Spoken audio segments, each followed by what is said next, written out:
Hi everyone, I'm here to show you a step-by-step tutorial on how to change a cabin air filter in a 2011 Chevy Cruze. Here we go. Okay, so the first thing you're going to want to do is take all the crap out of the inside of your glove box, because the cabin air filter is behind the glove box. So with all the stuff removed out of the glove box, let's dive in a little bit more.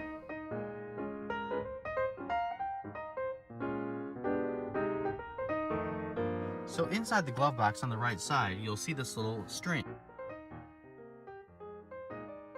Now with the string outside the hole in the glove box, you're able to bend both the sides in. They are very pliable, so both of these little nubs will be able to come out. After you remove the 3 clips, the front of the housing will be able to fold down, and you'll be able to access your cabin air filter. With the new cabin air filter, you'll be able to take it out of the box and put it right in where the old one was at. With the new cabin air filter, you'll put it in the same location it was at before. Make sure that you have it going the correct direction with the airflow pointing down. As it's in there, you just push it in the rest of the way. Close it back up.